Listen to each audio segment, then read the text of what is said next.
The platoon left us, the platoon guide left us. Uh, I thought I was meeting with the group that I had there. I was asking them if they had any idea where the rest of the squad might be.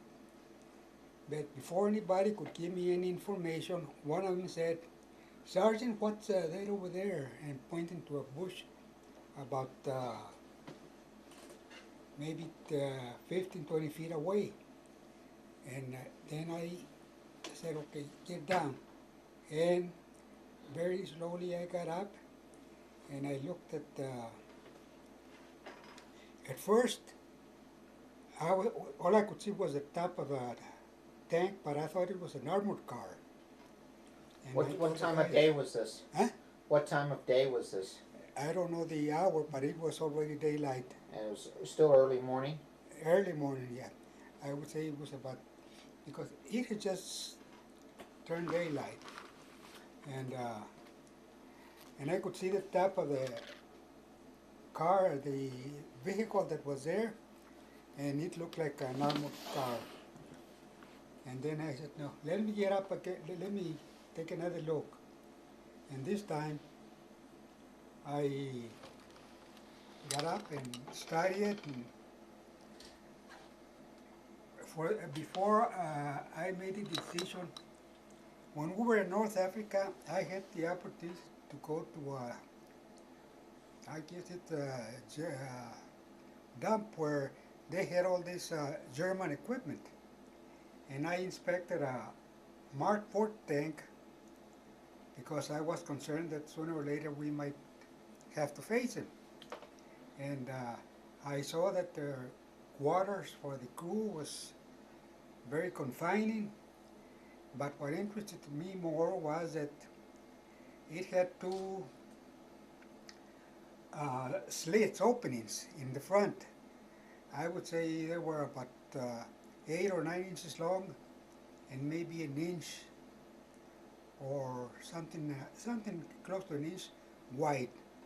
And this is what when they're in combat, that's what they used to see to look out. Did it have glass in between? Was it or just open? I don't know. I don't remember. Okay. But it was an opening. And anyhow, I said, we don't have any capable of inflicting damage to the tank. So I told my men, keep low. I'm going to see if I can get in position to throw a hand grenade under the tank between the tracks. I figured that it would not do too much damage, but it would give the Germans a jolt because that's where their escape hatch is for the tanks. And I crawled into an area where there was very little cover and I was comfortable there. And then I realized that I could not throw the grenade from the prone position. So I was laying down. And then I started to get up. I said, I'll get in the kneeling position and maybe I can throw it. But as I started to get up, I saw the turret of the gun turning in my direction. So, I backed up right away, and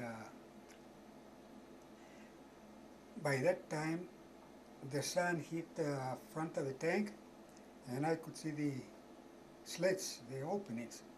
I said, that's where I can hit him. So I backed up where there was some brush, and I would have some cover, but I could see the tank, and started to aim. And a couple of times I had to lower my rifle because the perspiration was blurring my eyesight. And then very easily squeezing the trigger very slowly, that the right way that I would know when it was going to go off. And then I heard the shot, and even before I put my rifle down, the tank went in reverse at full speed, and it went like that for, I'd say maybe 75 or 80 yards, and then it made a complete turn and disappeared in a wooded area. And so I felt very well, very good that, and therefore while we stood in great disbelief that with one shot the German tank retreated, when I had been expecting the Germans to open up with a machine gun and probably try to run us over with a tank. And incidentally, that shot was the first shot that I fired during World War II at the enemy. And so there we were. And that was September the 9th? Huh? That was September the 9th, 1943. Yes, yes. And then we were just there. I was a little bit confused why they didn't fire back at me. And then a corporal, Alex Carrillo from El Paso, El Terror, we used to call him El Terror, came up and he had a 1903 rifle.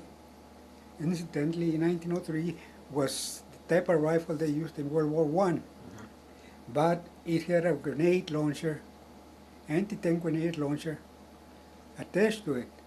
And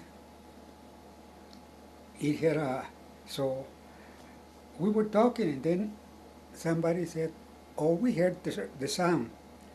Another tank to our left, but still about 30, 40 feet away, we heard it. And we turned around to look at it, and I told Carrillo, okay, there's one, just let him have it. And he said, no, nunca he chuteado esta cosa, ni sé cómo trajo esta chiva. I've never fired this thing, and I don't know how it works. And I could see that he was confused. So I said, let me see your rifle. And I got it and inspected, and the anti-tank grenade had a pin the same as a hand grenade. So I figured you just pull this and hope you hit a tank. So by that time that we were talking, the tank started moving. Then it moved more to closer to us, but still about 15, 20 feet away to one side of us. And then I took the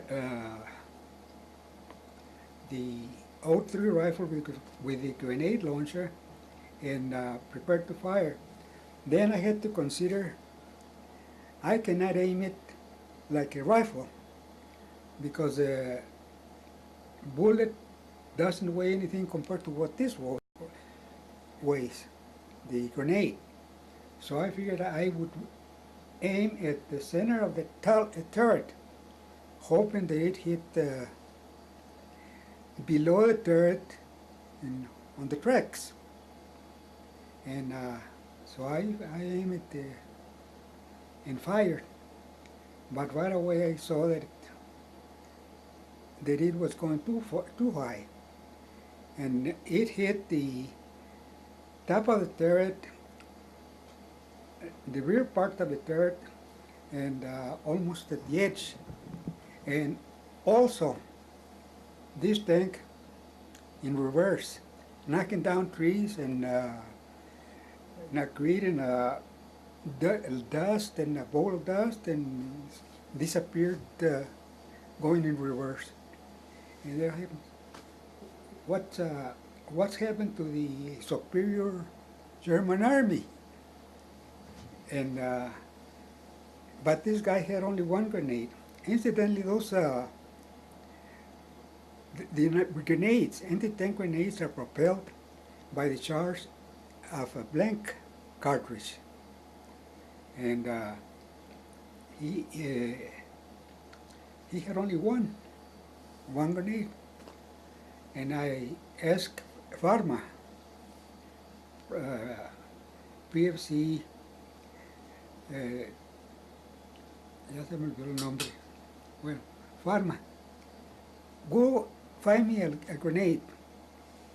And right away he took off. I depended on him because he was very dependable. He didn't like to speak English, but he could get things done. And then Carrillo told me, I had a guy helping me. I'll go look for him. He has 6 grenades. And he said, you find him and we'll have a party here. So he took off. Well, I never saw him again, but Pharma came back with another grenade. And at the same time he said, Sergeant, what's it over there? A cloud of dust. It was a tank moving across our front. I would say it was about maybe 70, 80 yards, but it was going fast. Well, it was going fast. And I put the grenade on the launcher and aim.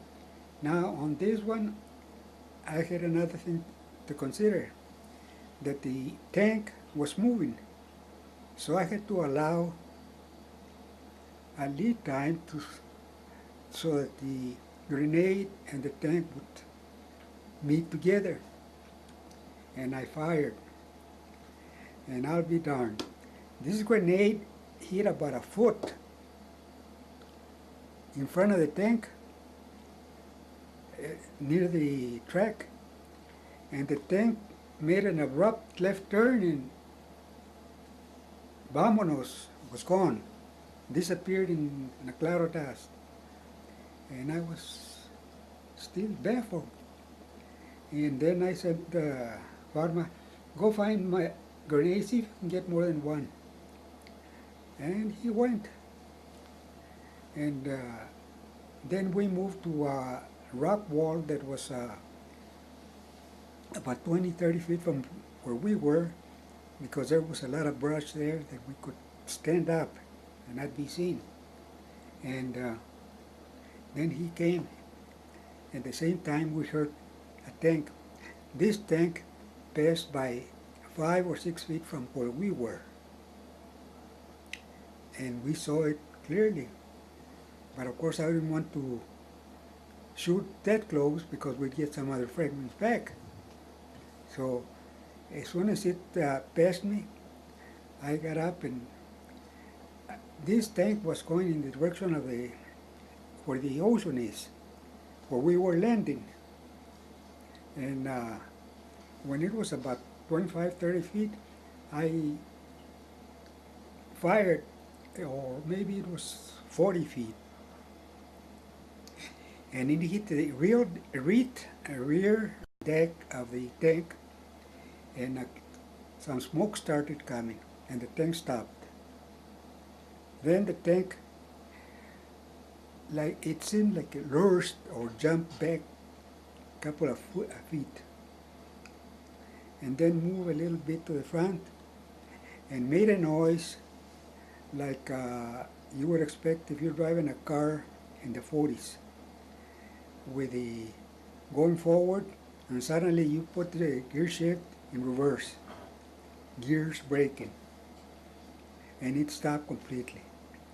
And on the side of the tank, about 3 feet from the tank, was a rock wall, and it stayed there. I mean, the tank just didn't move anymore. And then Valadez, Sergeant Valadez, was with me, and since we had supposedly armored Pearson ammunition, he was firing at the tank. And I also took out the clip with the blank cartridges, but I had to put one round, fire, and then put another round and fire again. He said, no, that's for the birds. So I told Valadez, if you see that they're trying to, they open the catch to get away, you see something, anything like that, let me know. And I went to where there was another wall, about 18 inches high, and I was leaning on that wall. On the clip that the blanks were is a 5-round clip. The ammunition I had was all in 8-round clips, so I broke one of those 8-round clips and put 5 clips on the '03 rifle. And I was doing that when I heard Sergeant, there's a tank, and the sound of the machine gun. And I had just started to get up, and I saw GI crouched with one was going to tell me. So I said down as I fell down myself. And then when the shooting stopped, I looked at it, and right away I knew he was dead. And I became emotional there because to me he seemed like a teenager. I said, what in the hell is this kid doing here?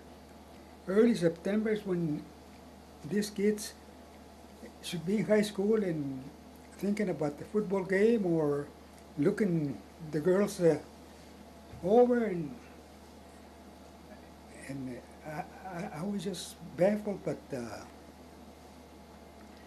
and then I turned to see where Valadez was, and he was on the ground with his hands spread, and not moving. I don't know if he was alive.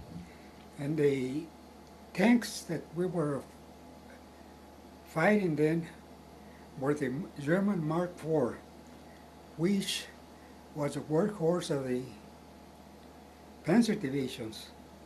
And I don't know if I'm getting off on something else.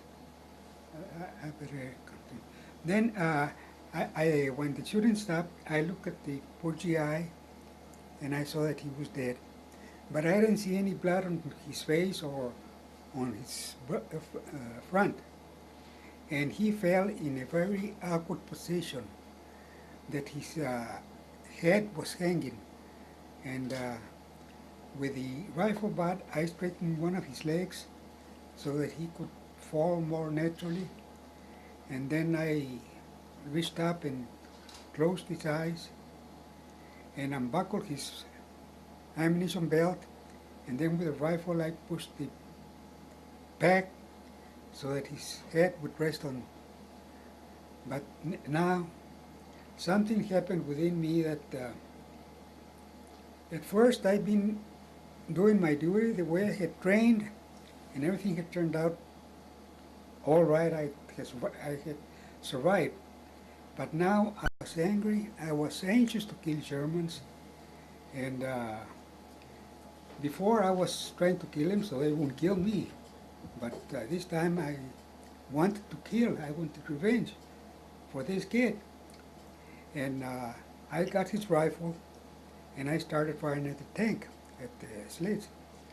But I didn't realize this until later, that I was not concentrating the way I should. And in one of those that I start to shoot, I felt like somebody with a red hot hook, like the farmers used to move hay, jumped me on the right shoulder and hurled me back for about 6 feet. And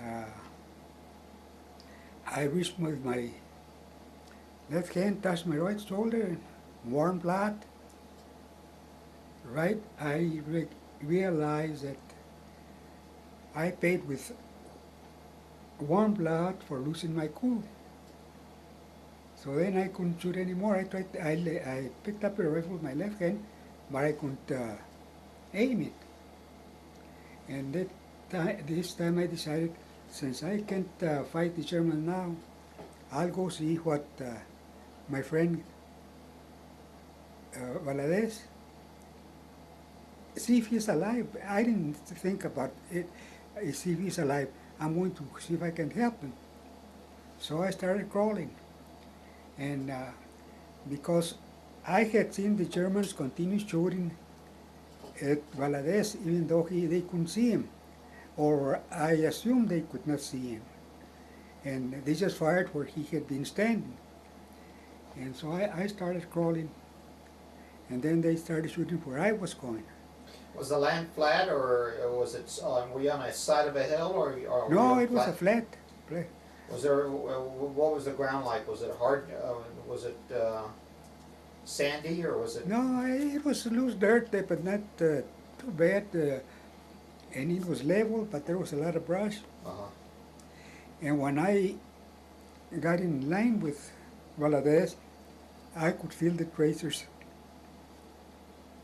going over my head, because when they were shooting at him, I saw the tracers 2-3 inches above his head. So if I keep my head down, I can make it. So I crawled, and I don't know how long it took, but I got to him and I called him, and he answered in a very feeble voice, and I told him, "Can you stretch out an arm?" And he stretched out one arm. Then I moved another couple of yards where our hands touched. I got him with my left hand. The only thing he said is, "Rafa." And as he was coming, we stayed there holding hands for a couple of seconds, and then it was time to go back. Then, to my surprise, I found that it's very difficult to crawl backwards if you want to keep your butt intact. But I still don't know how I did it, but I did manage to crawl back, and when our arms, and then he would put his arm in, and every movement we made, we advanced about 2 feet. And then I would crawl back and pull him, and he would also pull. And but I don't know how long it took, but to me it seemed like a long time. And then I finally, we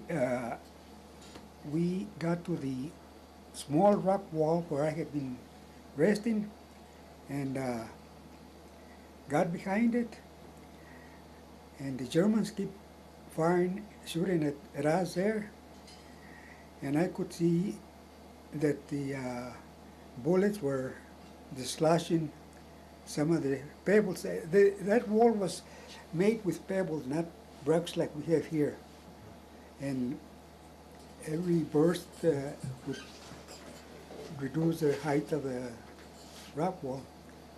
And so we stayed there. Oh, I tried to give him first aid. I cut his shirt, his undershirt, and then I saw his back. He had about 6 or 7 inch cutting on his back, where the bullet touched his body. There was a burn, like burnt skin, and then it went into the cut in a groove. At the end of it, it was about 1 inch deep, and the bullet appeared to be embedded in a white bone, which I presume to be the shoulder blade. And I put some sulfur powder, but then, and I gave him 2 sulfur tablets to take. And then I tried to put the first aid kit, but he couldn't do anything to. He could raise his head, that's all. And I couldn't lift him with one hand and tie the. And bandage him. Yeah. So there we were. And then I don't know why, but he said, "Well, Rafa, let me help you take care of your wound." I still don't understand it, but when he said that, we looked at each other and started laughing. laughing. I don't know. And then he tried to put the bandage on me. He couldn't. So there were two loony GIs backing for a Section 8. And then when I saw that the wall was being worked over, and I saw that the German was still shooting where Valadez fell, that meant that they couldn't see him at all. And they were shooting at us too, but I don't think they could see us. I was afraid that one of the crew members might open the top hatch and take a look, see us there. He would throw a potato masher or sweep it with machine gun fire. The tank cannot shoot directly in front of them. They have a limit to how close? Yeah, and where we were safe, but we wouldn't be safe if the tank moved, either back or forward. So then we started moving again, and we came to an arroyo a few inches deep, but there was a lot of brush cover. So I eased him to there, lit a cigarette for him, gave him a drink of water, and I went to look. When I got a few feet from there, I stood up, and I was walking, and suddenly I blacked out and fell. And I stayed there a few minutes, I don't know,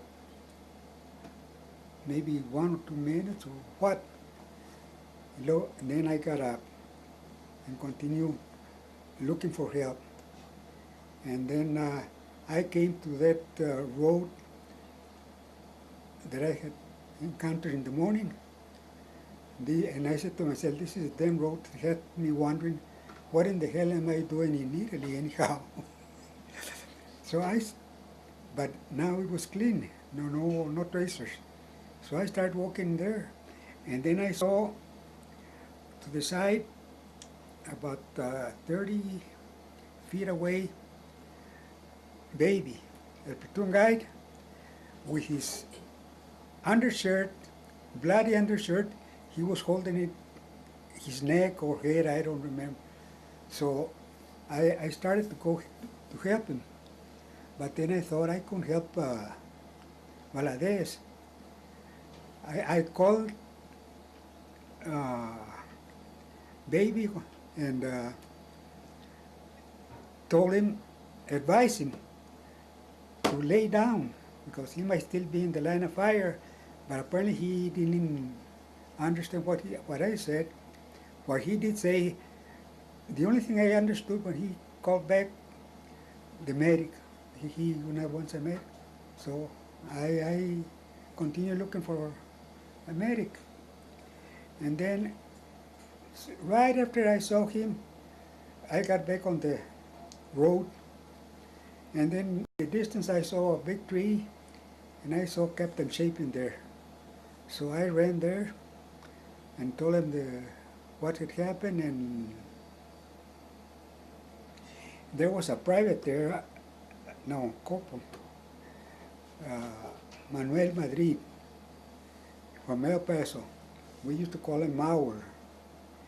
And right away he says, where's the librado? Le dije, Valadez needs more help than librado. No, I'm going to get a librado. So I told him where librado was. He took a stretcher and took off. And then later on I found out they were related. And then the captain called for a medic, and very soon one came. And got my name from the dog tags, and that is my rank and all that. And then he dressed my wound, but he cut my undershirt and shirt completely. And the captain saw me. He removed his shirt, his jacket, put it over my shoulders, and told me, "Don't worry about the jacket, Rafael." I said, "Thank you, sir." And then I sat on I was sitting down when this happened, and just about then, 3 naval personnel, 2 officers and an enlisted man. The only way I could tell he was an enlisted man, because he was carrying a heavy radio. And the captain and the officers, the Navy officers, were looking at the maps and arguing. And then the Navy person said, no, we can't do it that way, or something like this. And to the Captain Chapin, you didn't tell him it could be done. If there was a problem, you explained the problem, and he usually would modify the order. And then he said, Sergeant, will you please come here? And I went to see the maps. I couldn't make heads or tails out of that map. And then I asked, is this north? And the captain said, no. Just a moment, Sergeant. And then he put his compass and turned the map until it was pointing north. And then I saw like a scribble, zigzag line. What does this represent? And then somebody said, that's a rock wall. So that's the rock wall where Marcelino, where we think that we disabled was. And I told the captain, that's the rock wall where there's a German tank that's disabled. And then we found another line showing the other rock wall. And this is where I left Marcelino. And then I pointed on the map, they showed, somebody told me that was a grove of trees. I said, well, this is where I saw the tanks going, the ones we made run. Y luego me dijo el capitán, thank you, Sergeant. And that's it. Apparently they agreed that it was a place to concentrate the fire. And anyhow, I was sitting, and then another GI, another medic comes with a stretcher. He puts it out, spreads it out, and indicates for me to get on. And I told him, go find my friend. I can walk, he can't. And the captain turns to me and says, Sergeant, you have done your duty. Now let this man do theirs. Yes, sir. So I got on the stretcher, and as soon as we were outside of the CP, the command post, I told the guys, okay, stop this thing. I'll walk from here. And they understood my feelings. And then I asked him, I told him where Marcelino was, and so one of them says, don't worry, Sergeant, we'll find him and take care of him. I said, thank you. And I kept on walking. In the distance, I saw a weapons carrier. And the closer I got, I thought it was abandoned. And then I noticed that it had an anti-tank gun mounted on the bed of the truck. But the damn thing was pointing to the Mediterranean, not where the Germans were. And but as I said, I thought it was abandoned. And I walked to it, and then I see a GI very comfortable under the truck reading a comic. I said, what in the hell do you think you're doing there? And he didn't even look up. He said, my sergeant told me to stay put and not move. And who in the hell is your sergeant? Where is he? That time he looked at me. I didn't see him get out of the truck. But next moment he was, yes sir, yes sir. Saluted me 3 or 4 times. And yes sir, yes sir.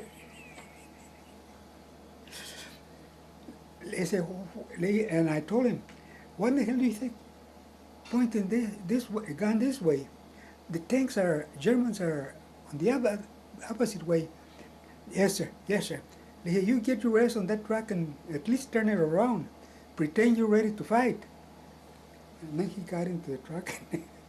I was tempted to get in the truck and go show me where they were.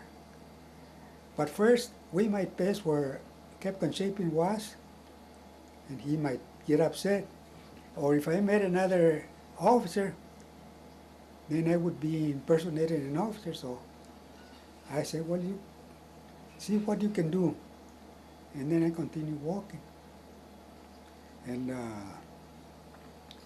then I saw the Mediterranean. In the meantime, I had seen two GIs walking in front of me. They were about 20, 25 feet in front of me. And then I heard the 88s coming there. And where the two guys were walking, I saw an explosion, smoke, but the guys were gone. And I was curious, trying to figure it out, but I didn't have a chance to do it because that was the start of another barrage. I was looking for a place to take cover. And I saw a Navy or a CB bulldozer that looked like it was stuck in the sand. So I think that's the place for me. So I ran, and on the side there I reached, it had a trough about the length of the bulldozer and about 2 feet deep, and loose sand all the way. So I was there watching the battle. There I saw an MP directing traffic. That's when I had learned a little respect for the necessary nuisances that we had to put up with the MPs. But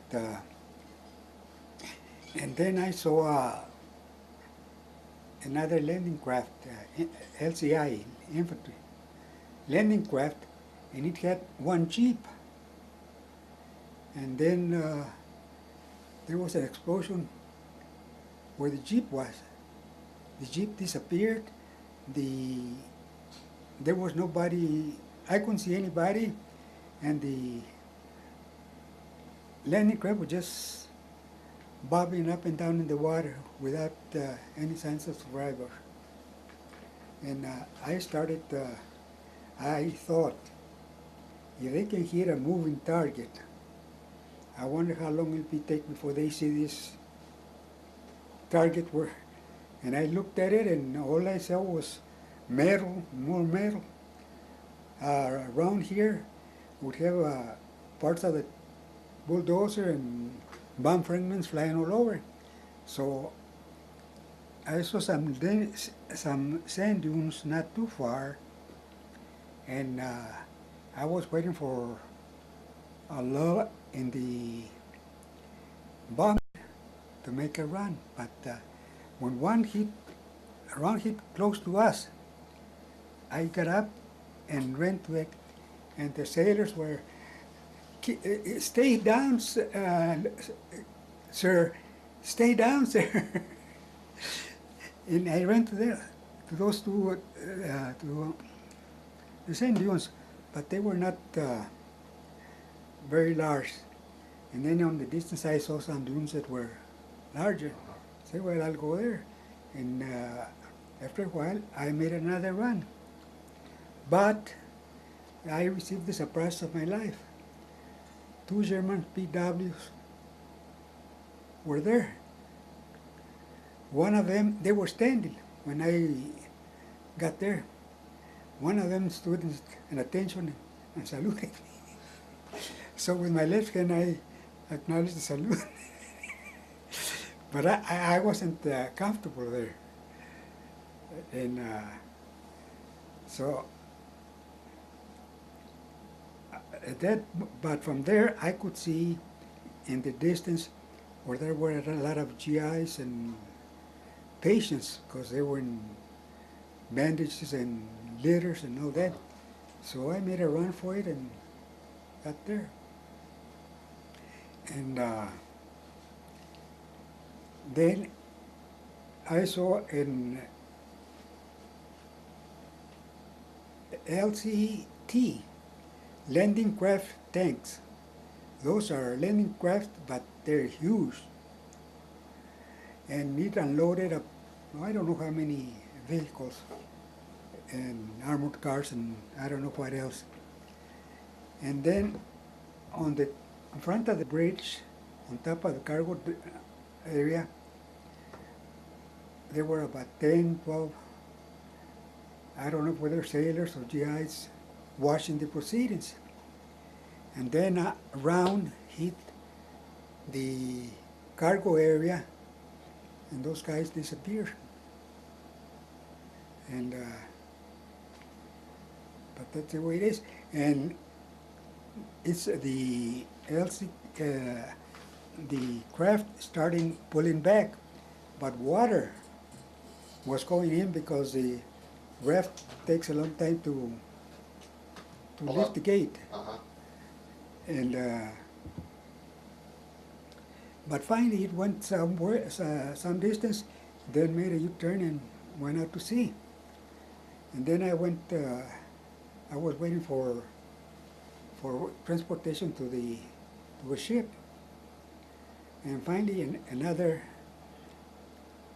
landing craft tanks, big one, came up, and I was wondering if it would be the same. And I didn't tell, in the meantime I had seen Valadez. He was on a stretcher, and his arm was in a brace like this. And I stayed with him. I lit another cigarette for him, and we talked for a while. And then when they moved him into the landing craft, I walked beside him, and I leaned against the wall of the craft, and then we pulled out to sea, and then we went to where the invasion fleet was anchored, and I looked up, and I saw that it was the same ship that took us over there, the O'Hare, that we were going to. And the patients and leaders were put in baskets, and they had a... Hoisted aboard? Right. And the walking patients were using a ladder on the side that was very rickety. And I wondered if I could make it, because my right side was where the railing was, and I couldn't be able to hold it. And but there I saw Navarrete too. So I got behind him, and then he started to climb. And then just as I was getting ready to climb, somebody approached me. "This way, sir." Before I knew it, they had me in a basket, tied, strapped, and they pulled me up. And you know how they hoisted us? There was about 6 guys pulling the rope with this. Anyhow, they got me in there, and I thought that they would let me walk. No, they took me to the mess hall, what they call it? The Galley? No, the, well... Infirmary? Huh? Infirmary?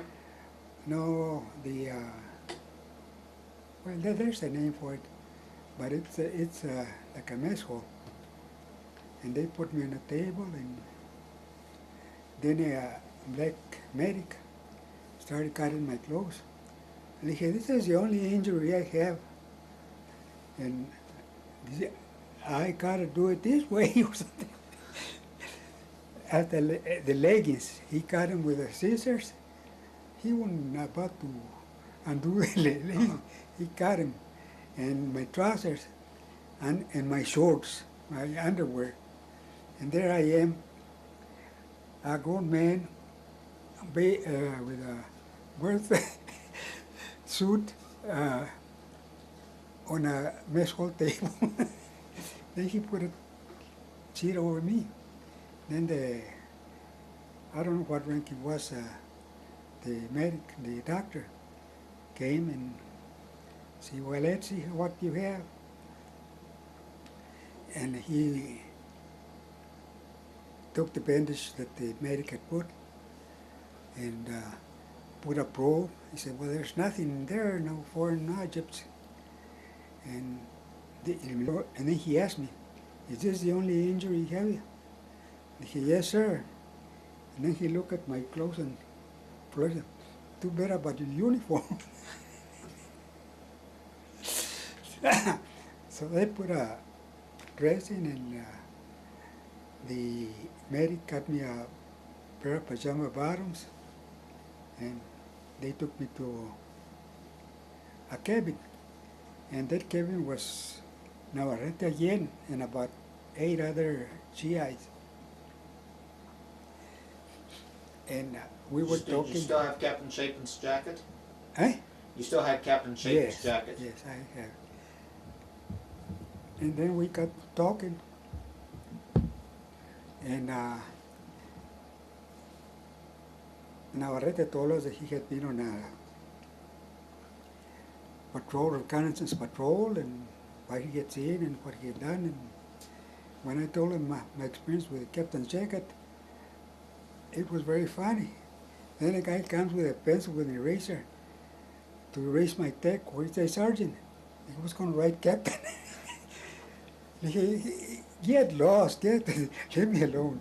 He said, well, you can tell them if they question you, you were unconscious one day.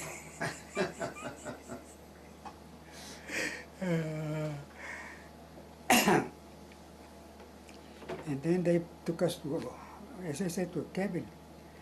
And then at night, that cabin had to be the darkest place I ever been. Didn't have any, if it had any portholes, they were covered real tight. Yeah, it was a GI. It came with a bunch of life preservers and dumped them on the floor. They said, if anything happens, this one get. But we were wondering which way is out. Which way do you get out? Where's the nearest stairs? You know, we stayed there. And because at night, the Germans attacked the airplanes, attacked the convoy again. But nothing happened. And the only thing is that this cabin might have been right below a gun station, because every time they fired, everything moved. But we passed the night there, and then the next night, the same thing. But a GI came with a flashlight and stayed with us. He was going to lead us out if he had to. And then I heard the sound like LCIs make, and I saw real close to the ship, and then a bump. I thought an LCI had gotten too close and bumped the ship, against the ship. And, but next day I found out that it was an E-boat, the German version of the torpedo boats. And they had fired a torpedo, except that it was a dud, didn't explode. That when the torpedo hit, the ship, you know, moved a little bit with that force it hit, but it didn't explode. And it happened just fighting the war again. And Sergeant Raúl Caracena, company clerk, and Sergeant Ray Torres, our men at division headquarters. Both were from El Paso, and had just been informed that first the casualties had been brought in board, and they came to see us, and they stayed for a while, and then Caracena said, well, we'll have to leave now because there's a war waiting for us. And then he saw the jacket that I had with the captain's bars, and the best Russian tradition, he clicked his heels and bowing slightly, said, I'll see you later, Captain Torres. And then let's see.